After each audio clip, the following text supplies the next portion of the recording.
දැන් මහනුවර මහනගර සභාව කියන්නේ අවුරුදු 150ක් විතර ඉපැරණි මහජන නියෝජිත ආයතනයක්. ඒතර මේ මහජන නියෝජිත ආයතනයේ මේ පහුගිය ඉතිහාසයේ පුරාවටම බලය තිබ්බේ වෙනත් දේශපාලන කඳවුරු දෙකක් තුල.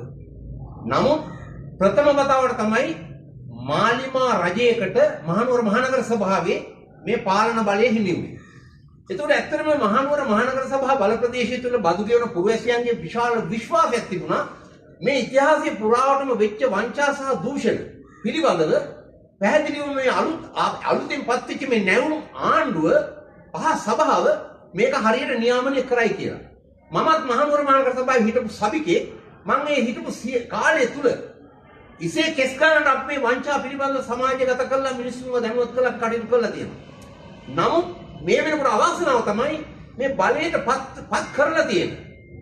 මේ පිළිබඳව අවබෝධයක් නැති, මේ පිළිබඳව උනන්දුවක් නැති, නිකම් මිනිස්සු ටික මෙවැනි කාරණාවක් සම්බන්ධයෙන් වගකීමෙන් කටයුතු කරනවා නම් ආණ්ඩුවේ යථාර්ථය කොහොමද මේ ප්‍රාදේශීය මහජන නියෝජිත ආයතන තුළ යථාර්ථයක් වෙන්නේ? ඒක මිත්‍යාවක්.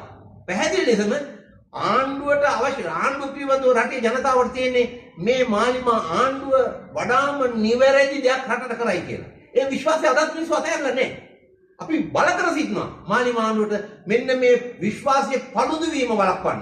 මේ චෞර වලල්ල මේ රාජ්‍ය නිලධාරීන් අතර මේ චෞර වලල්ල දිගින් දිගටම මේක පවත්වාගෙන යනවා. හැබැයි මේ වන විට වර්තමාන මම වගකීමෙන්ම කියනවා ඉතිහාසයේ පත් වෙච්ච දුර්වලම සභාව මේ සභාව කියලා මම කියනවා වගකීමෙන්.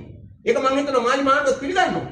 මොකද හේතුව මේ වෙනකොට මේ වගේ ක්‍රියාවලිය සම්පූර්ණ අසාර්ථක තත්ත්වයට පත් වෙලා තියෙනවා. ඒක නිසා මේ අන්ධ ගොළු විහිදි සභාවක් බවට මේ මහනුවර සභාව පත් කරන්න බෑ. මොකද මේක මහනුවර මහනගර සභාව කියන්නේ ලංකාවේ දෙවෙනි අගනගරය, ලංකාවේ දෙවෙනි නගර සභාව.